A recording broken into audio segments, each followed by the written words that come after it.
पृथ्वी पर शैतानों का हमला, नया वर्जन। रात पुरसुकून थी, मगर आसमान के सीने में एक सुर्ख दरार उभरी। लोग हैरान थे, साइंसदान घबरा चुके थे। दरार फैली तो उसमें से खौफनाक शैतानी मखलूकें बाहर निकलने लगी। शैतानों की आंखें दहकती अंगारों जैसी थी। उनके कदम जमीन पर पड़ते तो धरती कांप जाती। शहर में चीखों और भागते कदमों का शोर फैल गया। फौज को बुलाया गया, मगर गोलियां उनके जिस्मों में जज्ब हो जाती थी।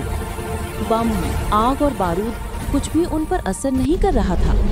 दुनिया एक बढ़ते हुए अंधेरे के सामने बेबस थी। इसी अफरा तफरी में एक लड़की रीशा आसमान में कुछ अजीब देख रही थी। दरार के किनारे नीली चमक थी, जैसे रोशनी अंधेरे के अंदर दबकर तड़प रही हो। रीशा को अपने दादा की बात याद आई, अंधेरा हमेशा रोशनी के खौफ से भागता है। रीशा को यकीन था कि हल कहीं न कहीं रोशनी में ही छुपा है। वो शहर के बाहर मौजूद पुराने खंडर में गई, जहां सदियों से छोड़ा हुआ एक हथियार मौजूद था, रोशनी की तलवार।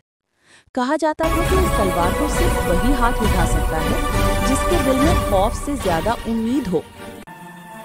रीशा ने लरसते हाथों से तलवार छुई और उसके लम्स से तलवार चमक उठी, जैसे वो रीशा को पहचान गई हो। रीशा तलवार थामे मैदाने जंग की तरफ दौड़ी, जहां शैतानों की भीड़ शहर को खा जाने के करीब थी। शैतानों ने उसे देखा तो गुस्से से दहाड़े, मगर रीशा ने तलवार को बुलंद किया और पूरी ताकत से चिल्लाई, रोशनी, अपनी धरती की हिफाजत कर। चटाख, तलवार से खालिस सफेद रोशनी फूटी, जिसने पूरे मैदान को दिन की तरह रोशन कर दिया। रोशनी छूते ही शैतान तड़पने लगे।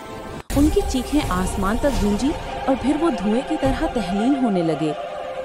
आसमान की सुर्ख दरार हल्की होने लगी, फिर आहिस्ता आहिस्ता बंद हो गई, जैसे कभी खुली ही ना हो। शहर में खामोशी फैल गई और रोशनी की तलवार आहिस्ता से बुझकर खामोश हो गई।